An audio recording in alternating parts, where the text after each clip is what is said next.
고린도후서 1장 8절에서 9절 말씀입니다.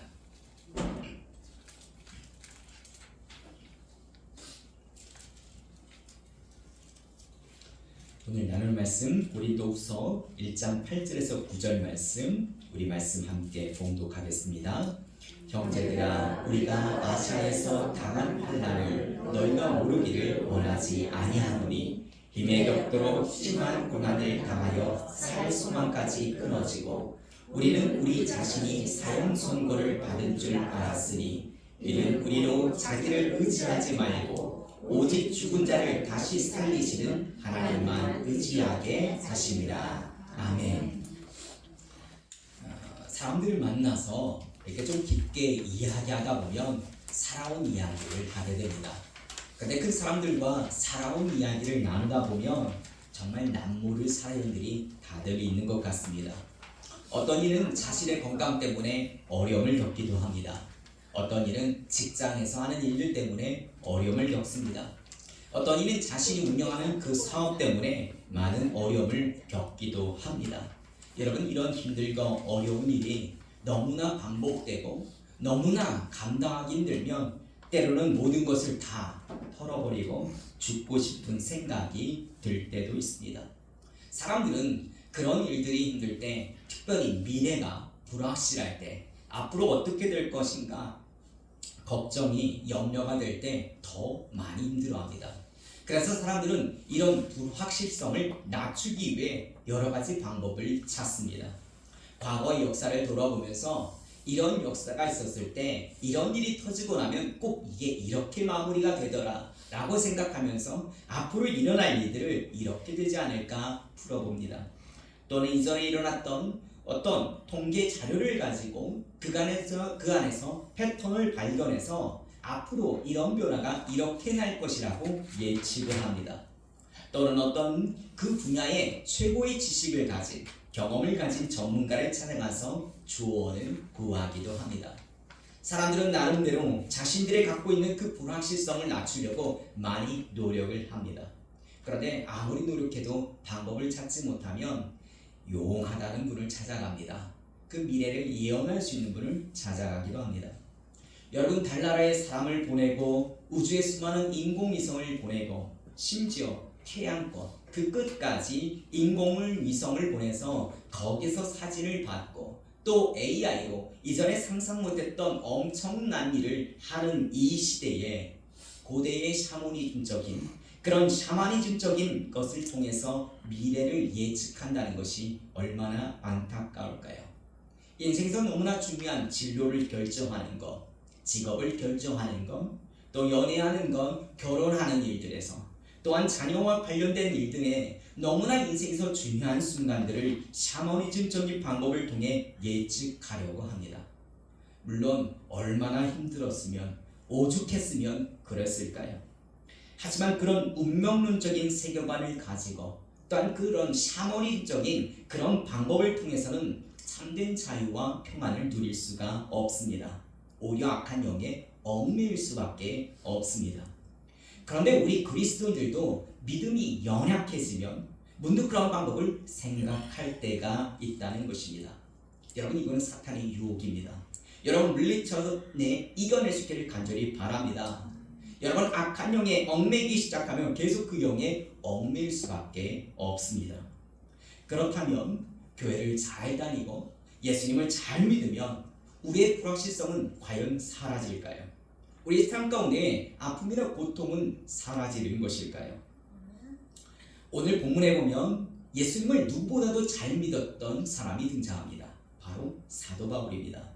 그가 다메섹으로 가는 길에 사실 예수님을 잘 믿는 사람을 잡아넣기 위해서 그 다메섹으로 가는 길에 아주 강력한 빛으로 나타나신 예수님을 만나게 됩니다. 그 예수님 앞에서 자신의 모든 세관이 깨어지고 그 예수님을 만나면서 그의 삶이 완전히 바뀌어집니다. 그래서 예수님을 아주 잘 믿고 오히려 예수님을 전하는 이전과 전혀 다른 인생을 살아가게 됩니다. 그렇다면 이 바울이 예수님을 잘 믿고 완전히 거듭났다면 이제 그의 인생이 날마다 평화롭고 날마다 행복이 가득한 장밋빛 인생이 펼쳐질 것 같은데 여러분 과연 어떻게 되었나요? 우리 고린도후서 1장 8절에서 9절 말씀, 고린도후서 1장 8절에서 9절 말씀 우리 말씀 함께 봉독하겠습니다. 형제들아, 우리가 아시아에서 당한 환난을 너희가 모르기를 원하지 아니하오니 힘에 격도로 심한 고난을 당하여 살 소망까지 끊어지고 우리는 우리 자신이 사형 선고를 받은 줄 알았으니 이는 우리로 자기를 의지하지 말고 오직 죽은 자를 다시 살리시는 하나님만 의지하게 하심이라. 아멘. 지금 무엇이라고 이야기합니까? 아시아에서 힘의 격도로 심한 고난을 당해서 살 소망까지 끊어졌다고 이야기합니다. 참고로 여기서 말하는 아시아는 에베소 지역을 이야기합니다. 우리 그 다음 고린도후서 11장 23절에서 27절 말씀, 고린도후서 11장 23절에서 27절 말씀도 함께 봉독하겠습니다. 그들이 그리스도의 일꾼이며 정신없는 말을 하거니와 나는 더욱 그러하도다. 내가 수고를 넘치도록 하고 옥에 갇히기도 더 많이 하고 매번 수없이 맞고 여러 번 죽을 뻔하였으니 유대인들에게 40에서 하나 강한 뇌를 5번 맞았으며 3번 대장으로 맞고 1번 돌로 맞고 3번 파선하고 일주일을 깊은 바다에서 지냈으며 여러 번 여행하면서 강의 위험과 강도의 위험과 동족의 위험과 이방인의 위험과 시내의 위험과 광야의 위험과 바다의 위험과 거짓 형제 중에 위험을 당하고 또 수고하여 애쓰고 여러 번 차지 못하고 줄이고 목마르고 여러 번 굶고 춥고 헐벗어노라. 아멘. 바울이 이야기합니다. 자신이 얼마나 고생을 받았는지 옥에 갇히기도 했고 또 말도 많은 정말 수많은 매도 맞았고 또 죽을 뻔한 가운데 그런 수많은 고통을 겪었다고 말씀하고 있습니다. 정말 우리가 상상할 수 없는 고통을 바울은 겪었습니다. 그렇다면 오늘 본문에서 이 바울이 왜 이런 고통을 겪었는가, 그 고통을 겪은 것이 과연 무엇이었는가 정확히 알 수 없지만 한 가지 확실한 건 지금 사도 바울이 지금까지 당한 그 고통, 이것이 얼마나 극심했다는 것은 우리가 알 수 있습니다. 특별히 8절 하반절에서 9절 상반절에 보면 힘의 격도 심한 고난을 통해서 살 소망까지 잃어버렸다고 얘기합니다. 그래서 우리 자신이 사형 선고를 받은 줄 알았다고 지금 표현하고 있습니다. 10절에 보면 그 상황을 큰 사망이라고 표현합니다. 여러분, 이렇게 바울이 너무나 극심한 고통을 당했는데 바울만 고통을 당한 것이 아니라 당시에 예수를 그리스도로 믿었던, 정말 목숨을 걸고 따랐던 그 그리스도인들에게도 말할 수 없는 핍박이 있었다는 것입니다. 당시에 믿음을 가진 그 그리스도인들이 그들이 직면했던 그 핍박은 우리가 상상할 수 없는 끔찍한 핍박이었습니다. 일단 그 이스라엘 백성들이 정말 예수를 그리스도로 믿음으로 말미암아 그 유대의 공동체에서 쫓겨나게 됩니다. 그러면 자신이 평생 모았던 재산을 몰수당합니다. 직장에서 버림받습니다. 다시는 그 유대 공동체에 들어가지 못하고 그곳에서 안정된 직장을 받을 수가 없습니다. 또 유대교 성향이 매우 강한 집안 같은 경우는 자식을 아예 버려버립니다. 심한 경우는 감옥에 들어가게 되고 감옥에서는 상상할 수 없는 고문을 받게 됩니다. 당시에 믿음을 가졌던 그리스도인들이 그들이 당했던 그 핍박은 우리의 상상을 초월합니다. 그런데 이런 상황 속에서 사도 바울은 일반적인 사람이 상상할 수 없는 행동을 합니다. 3절을 보면 앞에 찬송하리로다 하나님을 찬양합니다. 아니, 이런 말할 수 없는 고통 가운데 있는데 어떻게 하나님을 찬양할까요? 여러 고난과 핍박 가운데 그 환난 가운데 있는 바울이 하나님을 찬송할 수 있는 그 근거가 무엇일까요? 바로 하나님이십니다. 바울은 말할 수 없는 고난과 핍박 가운데 정말 힘들어하는 가운데 왜 하나님은 어떤 분인가에 집중했습니다. 우리 본문 9절 말씀, 우리 9절 말씀 함께 봉독하겠습니다. 우리는 우리 자신이 사형 선고를 받은 줄 알았으니 이는 우리로 자기를 의지하지 말고 오직 죽은 자를 다시 살리시는 하나님만 의지하게 하심이라. 아멘. 여기 보면 바울이 누구를 의지합니까? 하나님을 의지하라 라고 말씀하고 있습니다. 근데 정확하게 단어를 보면, 조사까지 보면, 정확하게 보면 하나님만을 의지하라고 말씀하고 있습니다. 여러분, 하나님도가 아닌 하나님만을 의지하라고 이야기합니다. 왜 바울은 하나님도가 아닌 왜 하나님만을 의지하라고 했을까요? 사실 이 사도 바울은 과거에 하나님만을 의지하는 것이 아니라 자신의 지식, 자신의 경험을 의지하면서 하나님도 의지했습니다. 다시 말하면 하나님을 자신이 선택할 수 있는 존재로 자신을 동등하게 여겼다는 것입니다. 내가 원할 때 하나님을 의지할 수 있고, 내가 내 힘으로 할 수 있어서 내가 원치 않을 땐 하나님이 아닌 다른 것을 의지할 수 있다고 생각했습니다. 여러분은 어떠십니까? 여러분은 하나님만을 의지하십니까? 아니면 하나님도 의지하십니까? 여러분, 우리가 왜 하나님만을 의지하지 못하고 왜 하나님도 의지하게 될까요? 왜냐하면 진짜 하나님은 누구신지, 진짜 하나님은 어떤 분이신지 잘 모르기 때문에 하나님만을 의지하는 것이 아니라 다른 것을 의지하면서 하나님도 의지하게 되는 것입니다. 앞에서 공독했던 9절 말씀 하반절 보면 하나님은 어떤 분이라고 고백합니까? 오직 죽은 자를 다시 살리시는 하나님이십니다. 오직 죽은 자를 다시 살리시는 하나님. 하나님은 죽은 자도 다시 살릴 수 있는 인간의 생사화복을 주관하시는 살아계신 하나님이라고 말씀하고 있습니다. 그렇기에 하나님 외에 다른 것을 의지하는 것은 그 자체가 의미가 없다는 것입니다. 진짜 하나님이 죽은 자를 다시 살리시는 인간의 생사화복을 주관하시는 살아계신 능력의 하나님을 믿는다면 오직 하나님만을 의지하게 될 것입니다. 그러므로 바울은 하나님이 죽은 자도 다시 살리시는 인간의 생사화복을 주관하시는 살아계신 참 능력의 하나님을 믿었기 때문에 죽을 것 같은 고난과 핍박 가운데 있을지라도 오직 하나님만을 의지하고 심지어 하나님을 찬송할 수 있었던 것입니다. 그런데 이런 말씀을 들으면서 이런 질문을 하시는 분도 계실 것 같습니다.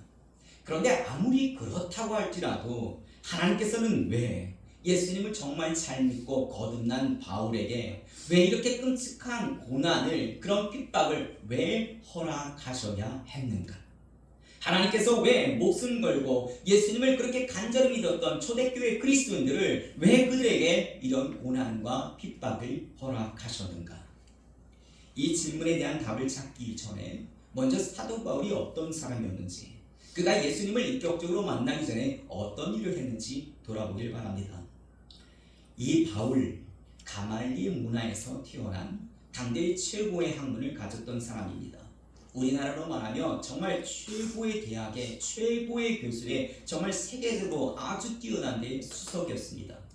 그것뿐만 아니라 그런 걸 통해서 유대계의 율법에 아주 정통했던 대단한 학자입니다. 뿐만 아니라 그는 태어나면서부터 로마의 시민권을 가진 자로서, 그는 로마가 다스린 모든 영역에서 로마의 시민권을 가진 사람으로서 엄청난 영향력을 행사할 수 있는 대단한 집안의 출신입니다. 하지만 예수님이 누구인지는 잘 몰랐습니다. 이 바울은 당시에 있었던 바리새인들과 서기관들의 말처럼 그런 율법의 형식에 얽매여서 예수님을 바라보았기에 예수님을 이단자로 여겼습니다. 그래서 예수님을 따르는 자들을 처단하려고 했었습니다. 사도행전 7장 58절에 보면 스데반 집사가 순교할 때 이를 지지했던 자가, 그 옷을 지키던 자가 바로 바울이었습니다. 그러던 그가 다메섹에 있는 그리스도인들을 잡아서 넣으려고 그 길을 가는 도중에 예수님을 강한 빛으로 만나게 됩니다. 그리고 하나님의 은혜로 죄를 깨우치고 회개하고 오히려 예수님을 잘 믿고 예수님을 전하는 전도자의 삶을 살아가게 됩니다. 그렇다면 이렇게 전도의 삶을 살면 그를 통해서 놀라운 복음을 전하는 것을 많은 믿음의 공동체가 같이 동조해 줘야 되는데, 같이 협조해 줘야 되는데 그렇지 않습니다. 그리스도인들이 모여있는 교회 공동체가 이 바울을 받아들이는 것을 거부합니다. 그가 과거에 그리스도인들을 잡아갔던 자였는데 그가 예수를 그리스도로 믿는다는 말을 믿지 못합니다. 그가 같은 민족으로서 여러 가지 일들을 했었는데 그가 갑자기 변화되었다는 상을 도저히 받아들이지 못합니다. 뿐만 아니라 그가 이전에 있었던 그 유대교, 그 유대교에서 이제 변절자로 여기며 바울을 죽이려고 혈안이 되어 있습니다. 바울이 예수를 그리스도로 믿고 그가 변화되어서 이제 복음 전하는 삶을 살기를 원하는데 같은 그 이스라엘의 그 믿음의 공동체가 그를 거부하고 그를 스파이처럼 여겨지고 또는 그 전에 있었던 그 삶의 공동체인 그 유대교에서는 변절자로 살인의 위협을 느끼고 살아가야만 했었습니다. 우리 사도행전 9장 15절에서 16절 말씀, 사도행전 9장 15절에서 16절 말씀 함께 봉독하겠습니다. 주께서 이르시되 가라, 이 사람들은 내 이름을 이방인과 임금들과 이스라엘 자손들에게 전하기 위하여 택한 나의 그릇이라. 그가 내 이름을 위하여 얼마나 고난을 받아야 할 것을 내가 그에게 보이리라 하시니. 아멘. 이 말씀은 아나니아 선지자가 바울에게 전했던 말씀입니다. 이 아나니아 선지자가 바울이 자신의 동족인 같은 이스라엘 공동체에게 복음을 전하는 그런 일에 쓰임받는 그릇이 아니라 이 바울은 이제 이방인들 또는 그 이스라엘의 자녀들의 그들에게 복음을 전하는 전도자, 그런 그릇이 될 것이라고 말씀합니다. 그래서 이런 말씀하십니다. 내 이름을 위하여 얼마나 고난을 받아야 할지를 바울을 통해서 보여주시겠다고 말씀합니다. 그렇습니다. 바울이 예수님을 믿음으로 말미암아 날마다 평화롭고 날마다 행복한 장밋빛 같은 인생이 펼쳐지지 않고 정말 상상할 수 없는 끔찍한 고난과 핍박을 받게 되었습니다. 왜 그랬을까요? 예수님을 믿는다는 이유로 자신이 몸담았던 그 유대 공동체에서 말할 수 없는 정말 살해의 핍박을 받게 됩니다. 뿐만 아니라 교회 안에 있는 같이 믿음의 공동체인 그리스도인들도 바울이 행했던 그 과거의 죄악을 생각하면서 그를 받아들이지 못하고 자신들의 본거지를 잡아서 거기서 그리스도인들을 잡아 넣으려는 스파이라고 생각하는 자들도 있었습니다. 바울은 이처럼 그러므로 말미암아 복음을 전하는 대상자를 이방인으로 돌리게 되어집니다. 이처럼 자신이 이전에 저질렀던 그 죄악 때문에 짊어져야 될 십자가로 인해서 우리는 이 땅에서 고난을 받기도 합니다. 또한 다음으로 하나님께서는 예수 그리스도를 믿는 그리스도인들에게 왜 고난을 허락하실지, 두 번째는 자신의 교만을 깨뜨리고 하나님만을 바라보며 하나님만을 의지할 수 있도록 훈련하기 위해서 고난을 허락하십니다. 바울은 자신의 육체의 가시 때문에 매우 힘들었습니다. 그래서 예수님께 세 번이나 간절히 이것이 사라지기를 간구했습니다. 하지만 다른 응답을 주셨습니다. 고린도후서 12장 5절에서 10절 말씀, 우리 고린도후서 12장 5절에서 10절 말씀 함께 봉독하겠습니다. 내가 이런 사람을 위하여 자랑하겠으나 나를 위하여서는 약한 것들 외에 자랑하지 아니하리라. 내가 만일 자랑하고자 하여도 어리석은 자가 되지 아니할 것은 내가 참말을 함이라. 그러나 누가 나를 보는 바와 내게 듣는 바에 지나치게 생각하여 두려워하여 그만두노라. 여러 계시를 받은 것이 지극히 크므로 너무 자만하지 않게 하시려고 내 육체의 가시 곧 사탄의 사자를 주셨으니 이는 나를 쳐서 너무 자만하지 않게 하려 하심이라. 이것이 내게서 떠나가게 하기 위하여 내가 3번 주께 간구하였더니 나에게 이르시기를 내 은혜가 너에게 족하도다. 이는 내 능력이 약한 데서 온전하여지심이라 하신지라. 그러므로 도리어 크게 기뻐하므로 나의 여러 약한 것들에 대하여 자랑하리니 이는 그리스도의 능력이 내게 머물게 하려 함이라. 그러므로 내가 그리스도를 위하여 약한 것들과 능욕과 궁핍과 박해와 곤고를 기뻐하노니 이는 내가 약한데 그때에 강함이라. 아멘. 여기 7절에서 8절에 보면 자신의 그 육체의 가시가 떠나기를 주께 간절하게 3번씩이나 간구합니다. 예수님이 대답합니다. 내 은혜가 너에게 족하도다. 이는 내 능력이 약한 데서 온전해짐이라고 지금 말씀하여 주십니다. 그러면서 바울은 자신의 연약함을 오히려 자랑합니다. 여러분, 여기서 육체의 가시가 무엇인가 여러 학자들의 의견이 있습니다. 하지만 한 가지 확실한 건 이 육체의 가시 때문에 바울은 매우 힘든 삶을 살았습니다. 그런데 여러분, 한번 생각해 보십시오. 내가 이런 육체의 가시, 내 몸에 어떤 아픔이 있어서 그런 불편한 상태로 복음을 전하는 것보다 그런 것 없이 건강한 상태로 우리가 복음을 전하는 것 얼마나 좋을까요? 그런데 왜 하나님께서는 이 바울에게 육체의 가시를 허락했을까요? 일단 바울이 어떤 사람이었는지 다시 한번 생각해 보십시오. 바울은 대단한 지식을 가졌습니다. 대단한 학벌을 가졌습니다. 대단한 권력을 가졌습니다. 대단한 집안의 사람이었습니다. 솔직하게 말해서 바울만큼 지식이 뛰어난 사람, 바울만큼 대단한 로마의 시민권을 가져서 엄청난 영향력을 가진 사람 누가 있을까요? 당대에 바울은 정말 자랑할 것이 정말 많은 대단한 사람이었습니다. 근데 그가 하나님께서 그에게 육체의 가시를 허락하지 않았다면 그는 어땠을까요? 바울이 이야기합니다. 자기 자신이 말하기를 자신의 능력이, 내 능력이 강하면 강할수록 자신은 하나님의 능력이 아닌 자신의 능력을 인정하고 자신의 능력을 의지했던 교만한 자, 자만한 자가 되었을 것이라고 본인이 고백합니다. 그런 자신의 그 교만을 꺾으시려고 하나님께서 일부러 자신에게 육체의 가시를 허락했다고 그가 고백합니다. 그렇습니다. 자신의 연약함이 더욱 드러나올수록 오직 하나님만 바라보며 하나님만을 의지했던 것입니다. 그래서 그는 그리스도를 위하여 약한 것과 능력과 궁핍과 박해와 공고를 오히려 기뻐한다고 고백한 것입니다. 내가 약할 때 그때가 강함이라 라고 지금 바울이 고백하는 것입니다. 여러분, 하나님의 능력은 우리가 연약할 때 온전하여집니다. 나의 자랑과 나의 교만과 나의 소유가 오히려 하나님의 능력에 걸림돌이 될 수 있다는 것을 여러분 기억할 수 있기를 간절히 바랍니다. 하나님께서 베풀어 주신 그 형편대로 자족할 수 있기를 간절히 바랍니다. 그러므로 풍부에나 궁핍에 처할 줄 아는 일체의 비결을 배울 수 있기를 간절히 소원합니다. 여러분, 여러분의 인생 가운데 혹시 고난과 핍박을 만나게 되든 여러분이 예상치 못했던 일들로 여러분의 흔들림을 겪게 된다면 자신의 교만을 꺾고 오직 하나님만을 바라보게 하며 오직 하나님만을 의지하도록 하게 하는 훈련임을 받아들일 수 있기를 간절히 소원합니다. 그러므로 고난과 핍박으로 인하여 흔들리는 그 순간이 오히려 하나님의 능력만을 의지하는 귀한 특별한 순간으로 받아들일 수 있기를 간절히 바랍니다. 그러므로 이런 흔들림, 이런 고난, 이런 핍박이 저주가 아니라 심판이 아니라 우리의 삶 가운데 하나님의 능력이 나타나는, 하나님의 놀라운 영광을 나타내는 은혜의 시간임을 믿을 수 있기를 간절히 바랍니다.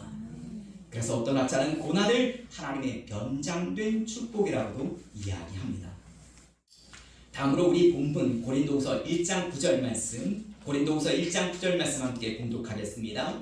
이는 우리로 자기를 의지하지 말고 오직 죽은 자를 다시 살리시는 하나님만 의지하게 하려 하시니라.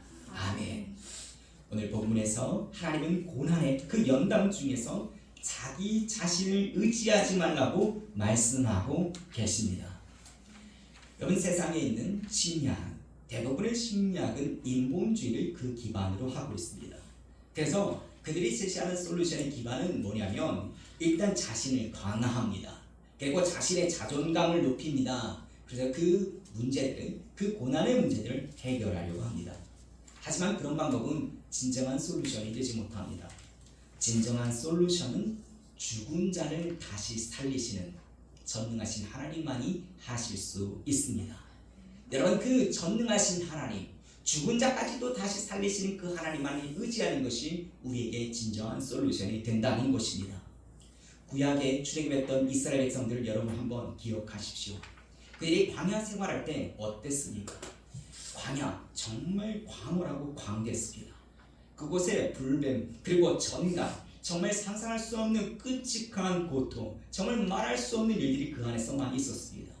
물이 없었습니다. 먹을 것이 없었습니다. 그 건조한 땅, 근데 그 땅을 그들은 건넜습니다. 무엇으로? 하나님의 말씀으로. 그래서 그들은 확실히 고백했습니다. 사람이 떡으로만 사는 것이 아니라 하나님의 입으로 나오는 모든 말씀으로 살 수 있다는 것을 그들은 그 척박한 광야에서 직접 경험했습니다. 그러므로 그들은 하나님의 나라와 하나님의 의를 먼저 구하는 것이 무엇인지 그 광야 생활을 통해서 확실하게 경험했습니다. 고난이 인내를, 인내는 연단을, 연단은 소망을 이루기 위함이 무엇인지를 그들은 직접 수많은 고난을 통해서 그 역경을 통해서 경험했다는 것입니다. 하나님께서는 이러한 것을 훈련시키기를 우리의 삶 가운데 고난을 허락하십니다.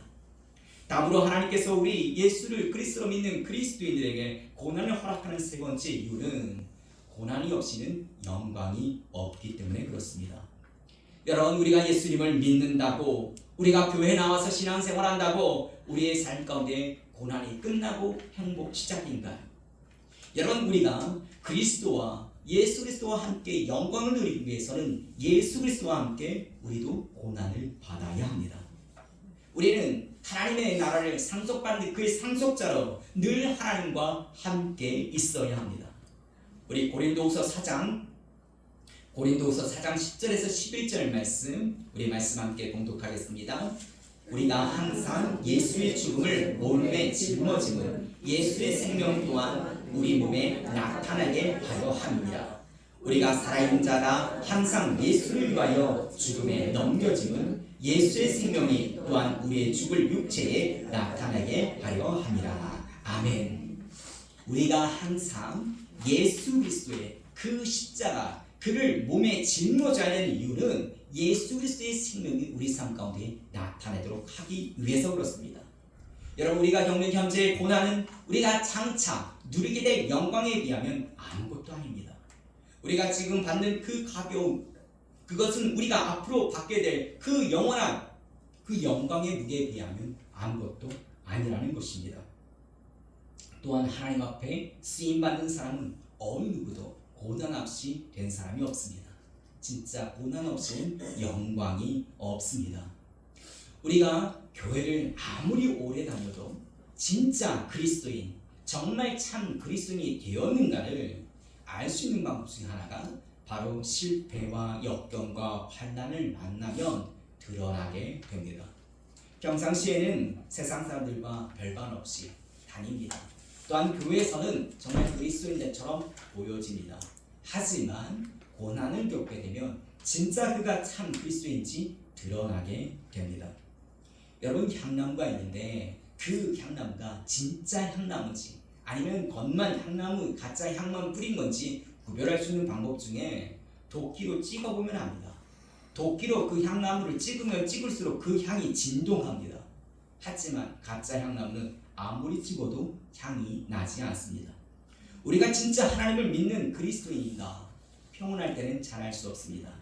하지만 내 건강이 무너지고 내 재물이 어려워지고 내 생각, 내 뜻이 끊어지고 그래서 내가 내 삶 가운데 내가 원하는 일들이 찍히고 떨어지고 빼앗기고 부서지고 깨어져 나갈 때 그때 진짜 하나님만을 붙들고 씨름하는가, 그걸 통해서 진짜 하나님만을 의지하는가, 그걸 통해서 진짜 참된 그리스도인지를 알 수 있다는 것입니다. 그래서 우리의 신앙이 성숙해야 합니다. 우리의 신앙이 성숙해야 이런 결정적인 순간에 빛을 발할 수 있는 것입니다. 여러분, 신앙의 성숙을 이루길 간절히 바랍니다. 하나님이 허락하신 그 고난을 통해서 정금과 같이 순결한 주의 백성이 될 수 있기를 간절히 소원합니다. 말씀을 정리하겠습니다. 우리의 영육을 구원하실 수 있는 오직 하나님 한 분뿐이십니다. 고린도후서 1장 10절 말씀, 우리 다시 한번 고린도후서 1장 10절 말씀 함께 봉독하겠습니다. 그가 이같이 큰 사망에서 우리를 건지셨고 또 건지실 것이며 이후에도 건지시기를 그에게 바랍니다. 아멘. 이같이 큰 사망, 사형 선고를 받은 것 같이 정말 힘에 겹도록 극심한 그 고통 가운데 자기 자신을 의지하지 말고 오직 하나님만을 의지하라고 지금 말씀하고 계십니다. 그 죽을 것 같은 그 극심한 그 사망과 같은 그 고통 허락하시니까 하나님이시요, 그곳에도 건지시니 회복시키는 이시도 하나님이심을 믿을 수 있길 간절히 바랍니다. 그러므로 여러분 자기 자신을 믿고 의지하는 것이 아니라 오직 하나님만을 믿고 의지함으로 말미암아 그 어떤 극심한 고통 가운데 있을지라도 그 가운데서 절망하지 않고 소망을 꿈꿀 수 있기를 간절히 소원합니다. 진짜 어떤 형편에서도 자족하기를 배우고 풍부와 궁핍에도 처할 줄 아는 일체의 비결을 진짜로 배운다면 내게 능력 주시는 자 안에서 내가 모든 것을 할 수 있게 하심이 무엇인지 알게 될 것입니다. 여러분, 우리를 향한 하나님의 사랑을 늘 기억할 수 있기를 간절히 바랍니다. 환난이나 곤고나 박해나 기근이나 적신이나 위험이나 칼도 사망이나 생명도 현재일이나 장래일이나 천사나 권세자나 능력도 높음이나 깊음이나 다른 그 어떤 피조물이라도 그리스도 예수 안에 있는 우리를 하나님의 사랑에서 끊을 수 없느니라. 아멘. 이 모든 일에 우리를 사랑하시는 그 하나님으로 말미암아 넉넉히 이기게 하실 것입니다. 하나님은 우리가 사방으로 우겨성을 당해도 쌓이지 않게 하실 것이며 답답한 일을 당하여도 낙심하지 않게 할 것이며 박해를 받아도 버림받지 않게 하시고 꺾으림을 당해도 망하지 않게 하여 주실 것입니다. 이러한 능력은 사도 바울에게뿐만 아니라 초대교회 성도들에게뿐만 아니라 오늘 우리에게도 나타날 것입니다. 여러분, 우리 주 예수 그리스도의 십자가의 그 피 흘리심으로 말미암아 인류의 모든 죄가 속량받았음을 믿을 수 있기를 간절히 바랍니다. 십자가에서 제물로 단번에 드리신 그 제사로 말미암아 우리의 영원한 속죄를 다 이루셨음을 믿을 수 있기를 간절히 바랍니다.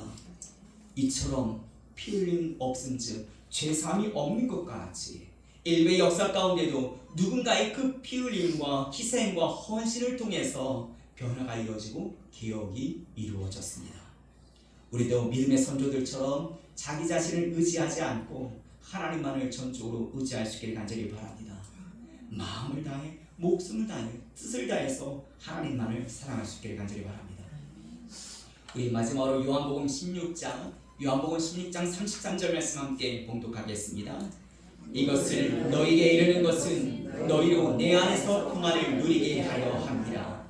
세상에서 너희가 환난을 당하라. 담대하라. 내가 세상을 이겼노라. 아멘. 우리 다시 한번 봉독합니다. 이것을 너희에게 이르는 것은 너희로 내 안에서 평안을 누리게 하려 함이라. 세상에서 너희가 환난을 당하라. 담대하라. 내가 세상을 이겼노라. 아멘. 예수 그리스도께서 인간의 몸을 입고 이 땅에 오셔서 십자가에서 죽으시고 부활하심으로 이미 전쟁에서 우리는 승리로 일어남이 결판되었습니다. 그러나 예수님께서 다시 오시는 그 재림의 날 잔존하는 그 사단의 세력을 완전히 섬멸하시고 완전한 승리를 이룰 것입니다. 그러므로 그 어떤 고난과 핍박이 온다 할지라도 끝까지 하나님만을 바라보며 하나님만을 의지함으로 말미암아 평화 가운데 승리할 수 있기를 우리 주 예수 그리스도 이름으로 간절히 축원합니다.